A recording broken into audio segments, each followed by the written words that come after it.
I hope today A-Level Results Day brings good news for students, and that for most students it's a case of job well done.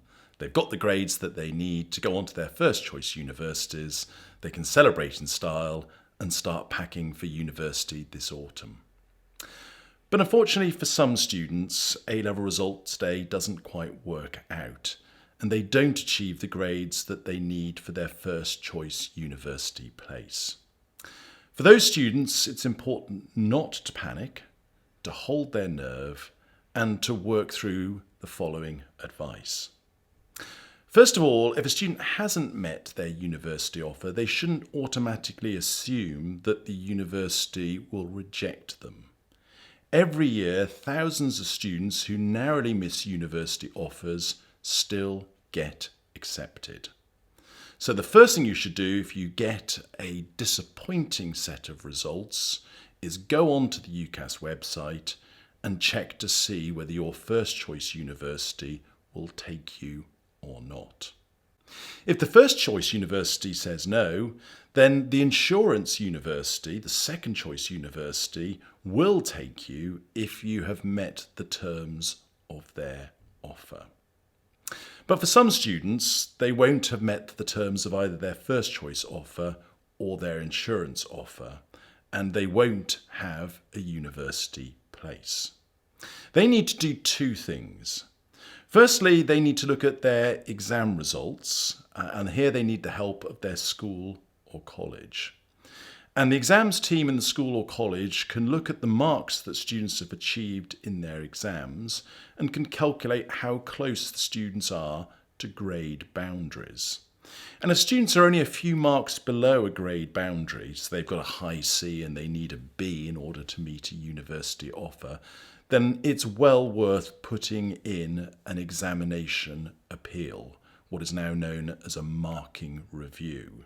So they do cost perhaps around £50 or £60, but it can be money well spent if through the appeals process you gain 3 or 4 extra marks and achieve the grade that you need to meet your university offer.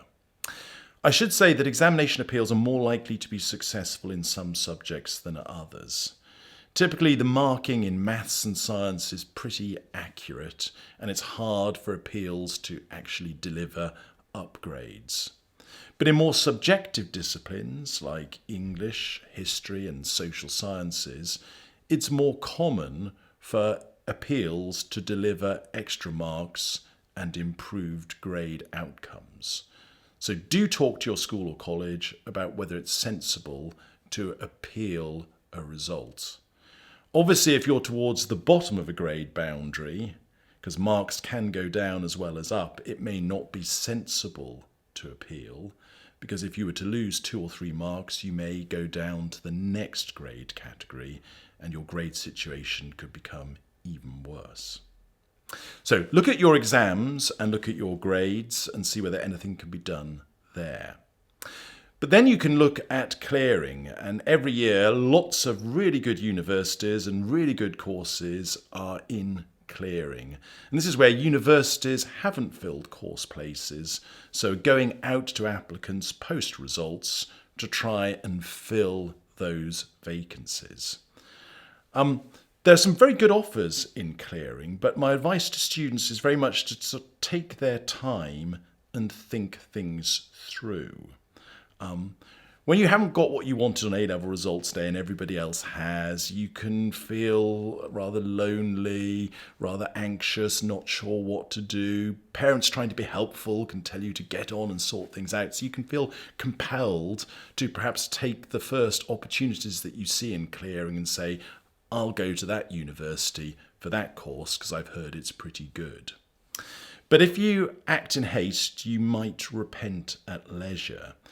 And as with applying to university, so with applying through clearing, you just need to take your time to decide whether an opportunity in clearing is the right opportunity for you.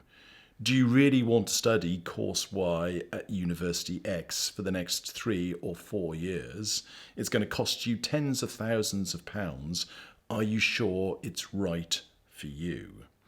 And to answer that question, you're going to need to do some research. You're probably going to need to visit the university and to see for yourself. That's going to take some time, so you need to clear the family diary and make sure that you've got time to go and visit some of the clearing options to be absolutely sure that they're right for you. And think about universities in terms of what's right for you. Don't just go there because you've got some friends and mates who are going there. It's really got to be the right course structure, the right course content to play to your strengths.